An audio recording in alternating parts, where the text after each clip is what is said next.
Now we have to talk about Tupac, which I wasn't committed to, but then I watched the doc. So Didn't know you were getting that.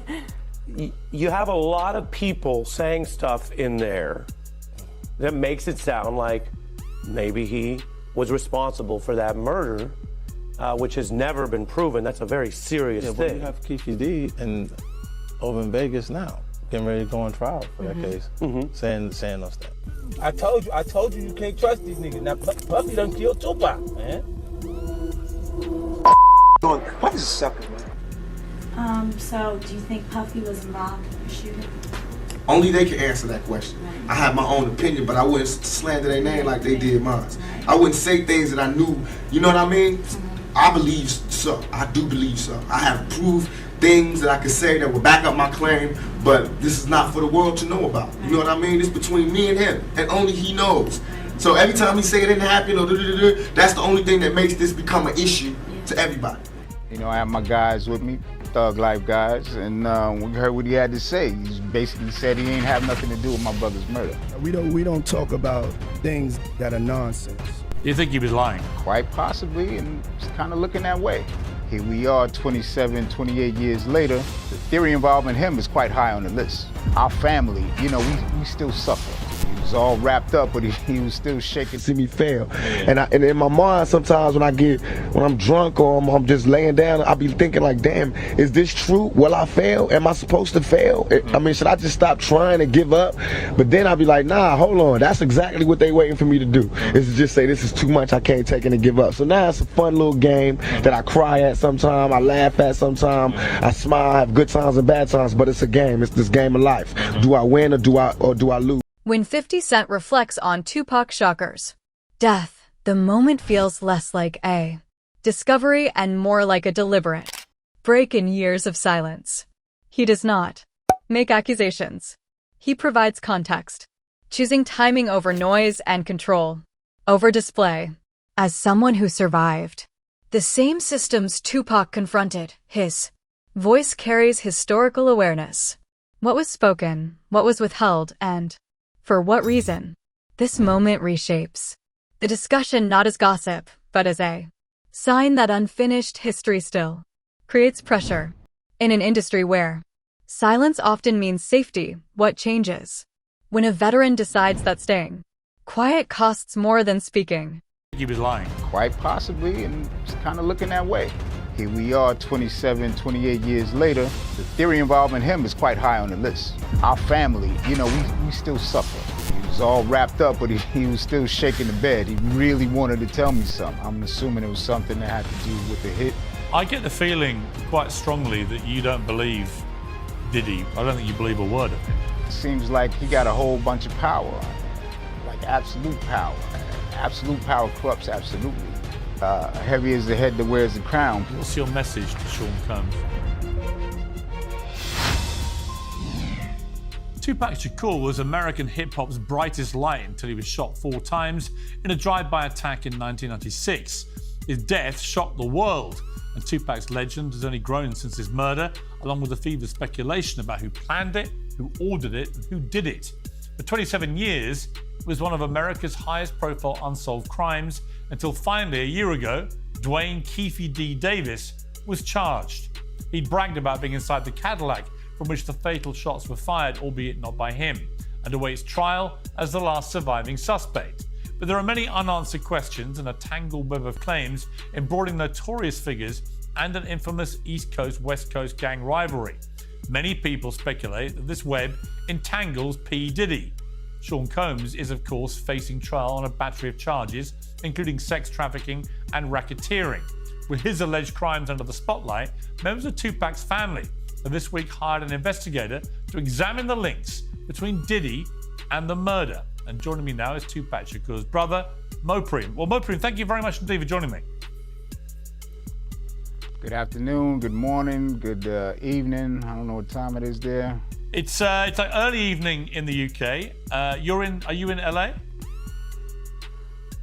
Currently. Yeah. Shout out to all of my people across the pond.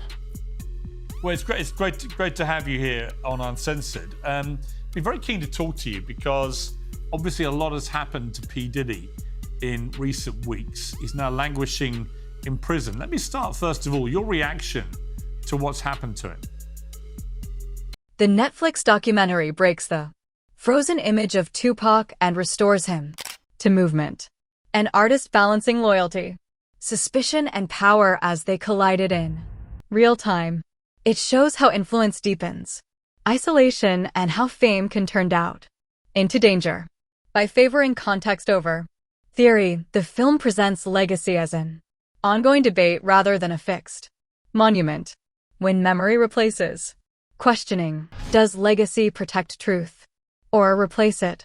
Thing about 50 Cent's Netflix Diddy documentary is how he built a timeline off of this information. And one of my favorite parts of this documentary is them really getting into the timeline of events when it comes to Tupac and Biggie. And it really gives us a lot of perspective from people that were close to the situation, and a lot of people allege in this documentary that they believe that Diddy was very jealous of Tupac. And they pretty much go through everything from the quad incident and Tupac believing that Puffy was behind it, like he said in the Vibe interview, and they lay out this whole timeline of the downfall happening perfectly, in my opinion. We are even hearing from Greg Kading, the detective that worked on Tupac and Biggie's case in this documentary. He is the investigator that did that proffer agreement with Keefe D way back in 2008, where Keefe D alleged that Diddy tried to offer him $1 million to take out Tupac and Suge Knight. And Tupac's trial with Keefe D is coming up very soon in early 2026, and we know that Diddy's name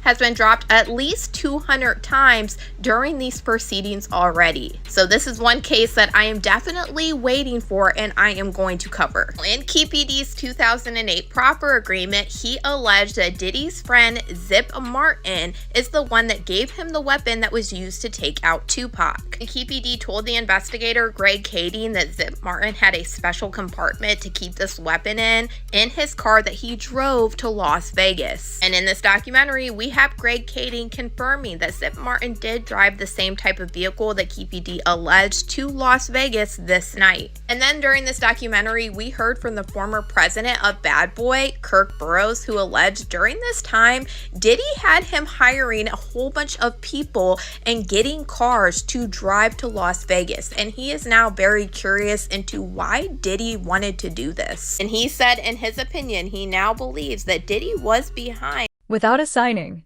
blame, the documentary explains why Sean Combs continues to be mentioned in public conversations. Reporters and former associates point to networks and timing rather than proof as the reason his name remains. The choice not to simplify becomes an ethical decision to show patterns without final claims. In the absence of answers, does repetition serve as investigation or slowly turn into suggestion? You know, there was the rumor that after Pac got killed, Puffy gave Zip $1 million that was supposed to be handed over, and Zip ended up keeping it. And I remember when I interviewed TK Kirkland, who was actually roommates with Zip at one point. They were that close. He actually said, yeah. The Fed said that too. He said that shit actually happened. Well, the story that has circulated was that after Tupac got killed, Puffy allegedly gave the money. I heard to Zip. Yes. And Zip was supposed to give the money to Keefe and them. Yes.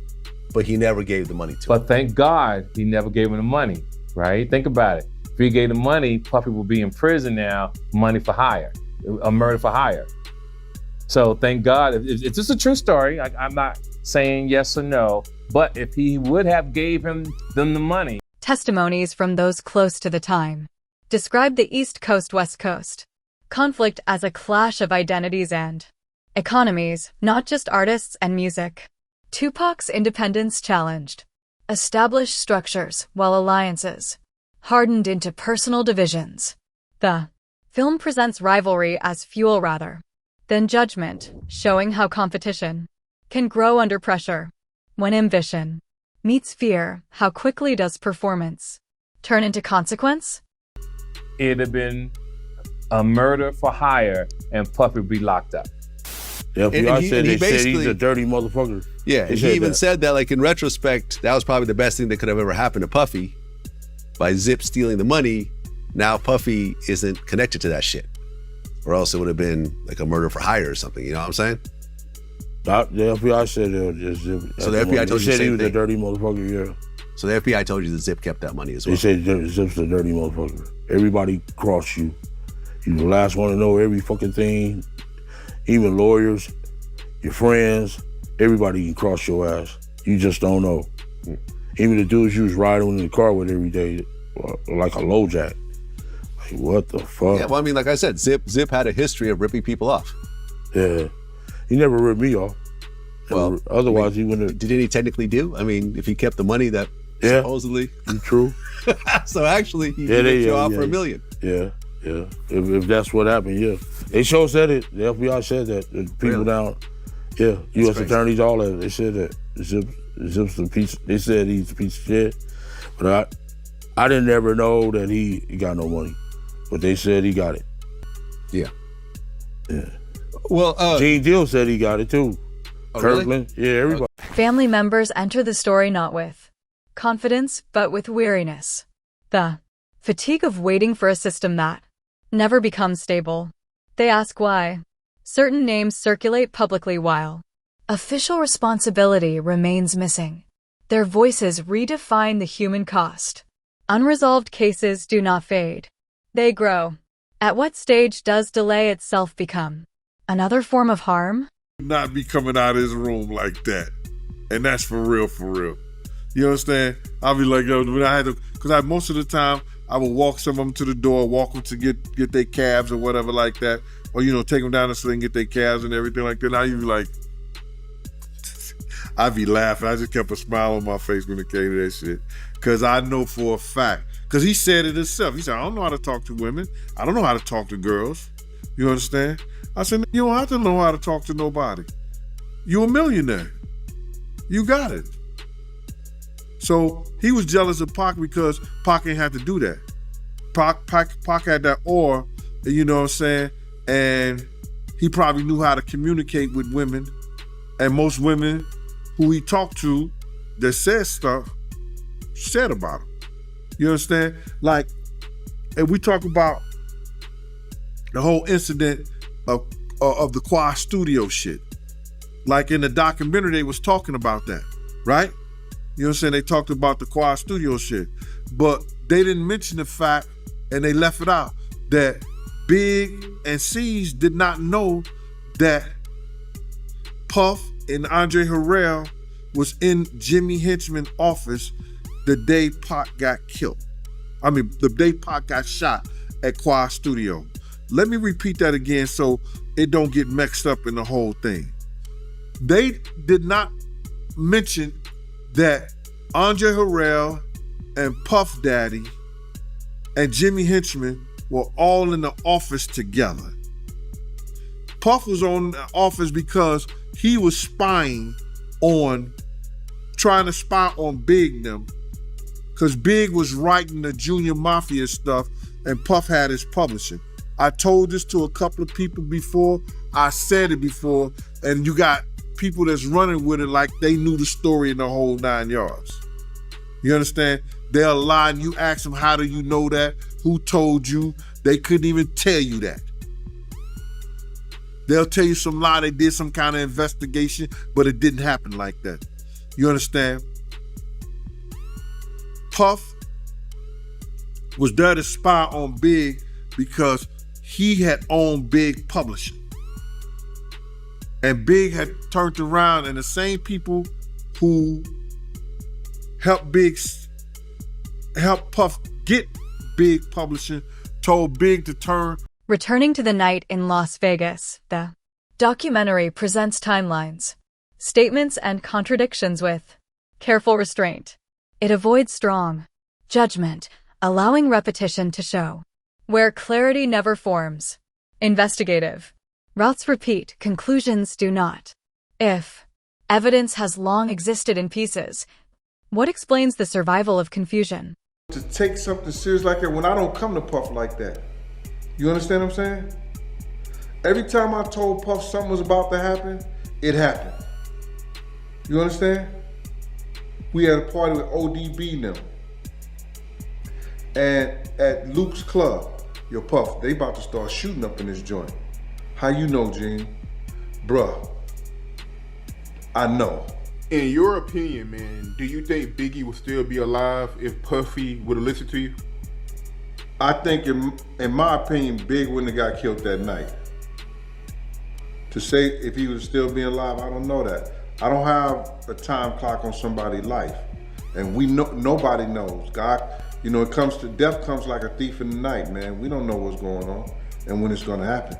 But I truly believe that if Big would have stayed to his guns and not F with Puff like he was doing at first, not coming to none of the parties we was at. Did you hear what Lil C said? We wasn't even messing with Puff. We was doing our own thing. If they would have stayed with doing their own thing, maybe we still alive. Cause Big was a big star. Show me one picture out of LA, since they was going to all kind of clubs and all kind of spots and all kind of restaurants, that somebody got him with him. That somebody got those pictures with him.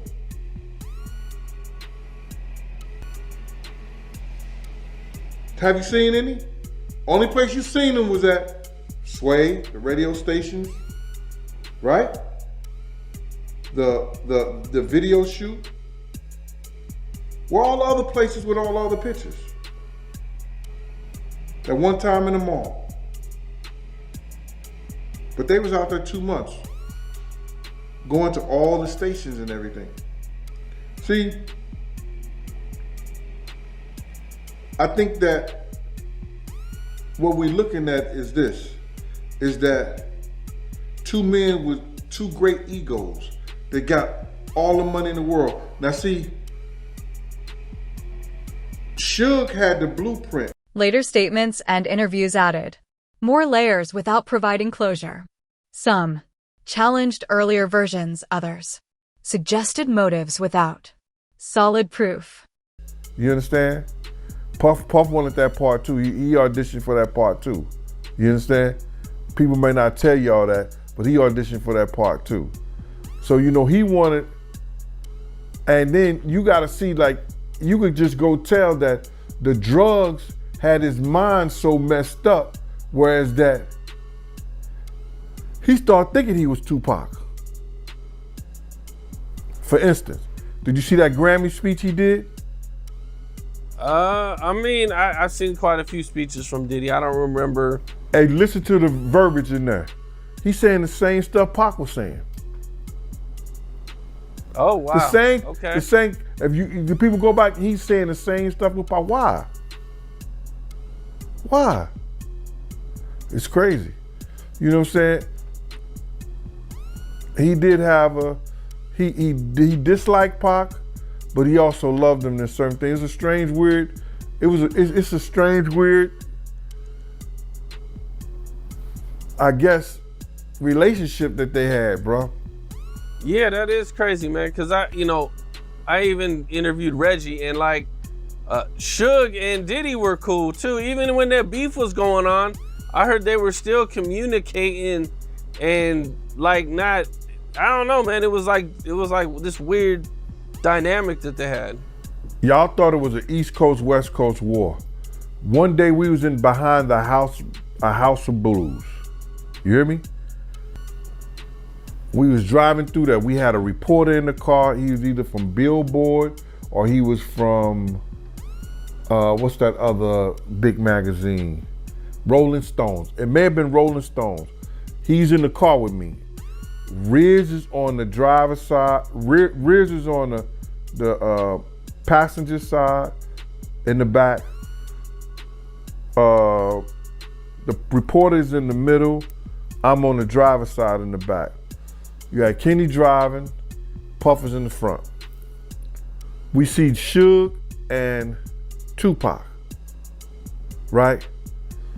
Pac is in a white Rolls Royce convertible. Suge is in a red Rolls Royce convertible.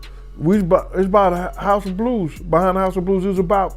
The film places these moments inside a wider climate of uncertainty, avoiding drama in favor of recognizing repeated patterns. When stories spread instead of aligning, does truth fade away or become easier to shape? Even word, like it's like like the Twilight Zone, because it's like some evil, unstoppable shit that it just won't let me go. It's just got his hands on me and it just want to see me fail. And in my mind, sometimes when I'm drunk or I'm just laying down, I'll be thinking like, damn, is this true? Will I fail? Am I supposed to fail? I mean, should I just stop trying and give up? But then I'll be like, nah, hold on, that's exactly what they waiting for me to do. Is to just say this is too much, I can't take it and give up. So now it's a fun little game that I cry at sometimes, I laugh at sometimes, I smile, I have good times and bad times, but it's a game. It's this game of life. Do I win or do I lose? I know one day they're gonna shut the game down, but I have to have as much fun and get around the board as many times as I can before it's my turn to leave. That's for real. And that's it. That's for real. We chilling with Tupac right now. We're gonna come back with some more Tupac. We just lounging in this trailer. Me and Ellie, at the set. All right, we'll be right back. Oh. All right. Right, actually, about. All right, man. You got a light? Yeah. It's funny, man, when I be looking at because I like to study. I like to watch how brothers evolve, in the shit, because you know how this business is, man. Everything is pretentious. It's just like, everybody get that one opportunity, and it's who maintains it and then making it to another opportunity that lasts. I look at the shit you've been through, dude.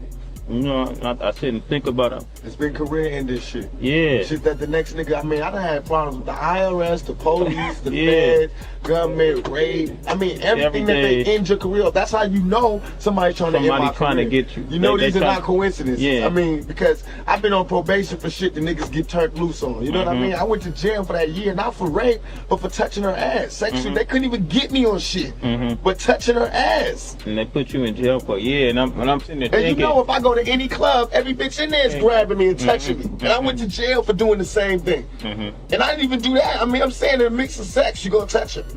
You know what I mean? This was me and her personally. But they took that, and they blew it out of proportion. And then, what fucked it up is how, like, the media and shit, you look in the papers, they paint you so bad. You know what I'm saying? But the motherfuckers, they know. Not only they know what goes on. The most controlled section focuses on Tupac's final hours. Communication was limited, choices made under pressure that could not be undone.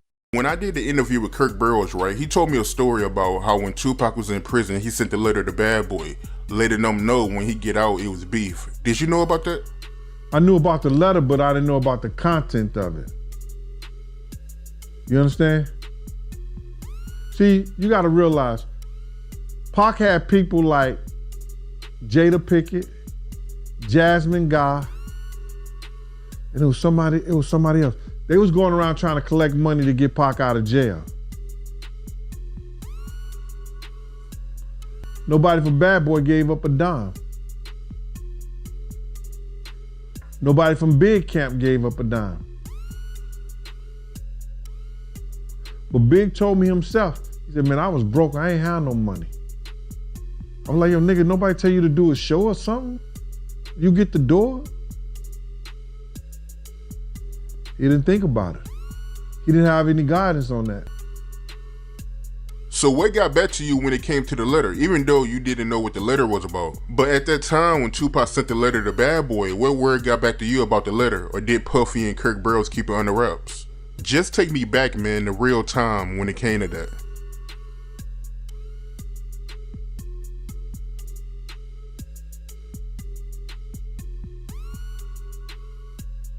At the time, brother, let me just say, the work that I did, my computer, all I have to do is know a person's DIN number at the time. You see the letters go out? Do you understand that? You don't see the content, you see the letters. You see the letters that come in. You see the visitors, the people who call, and the calling log. I had privilege to that information. Family memories move the focus from guesswork to grief, from ideas to real outcomes. In the silence after, the chaos, the price of uncertainty, becomes clear. When memory replaces proof, what stays unresolved and who carries that burden? So now, when I heard about the letter, I went to look at the log. Because anything that goes out, they keep a record of it. Anything that comes in, they keep a record of it. You can't see the content of it, but you know that it happened. So I knew it to be true when it came out. As of late, Puffy, he been showing Tupac love on social media, man. Have you seen it? What you think about it? Phony and bologna on a pickle sandwich. You want me to say it again? Huh? It's phonier than bologna on a pickle sandwich. Yes, he did idolize Tupac. We all knew that. We knew that about some of the speeches he said. He said the same shit that came out of Pac's mouth.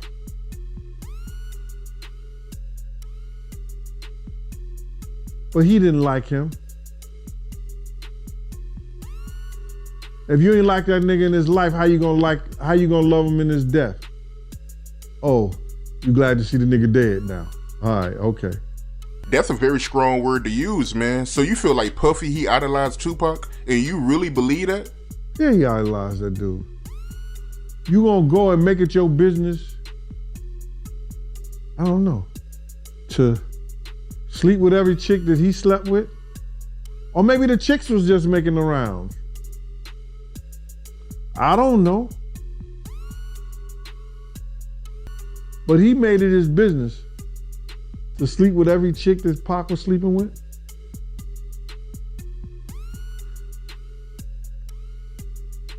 Pac was the first one that came out with that yellow and black Versace shirt.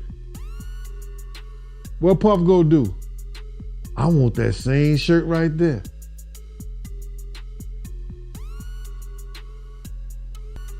So you feel like Puffy getting with some of the same females that Tupac got with, like Sally Richardson and Sarah Chapman. You think he only got with them because Tupac had them. That's the only reason why he got with them.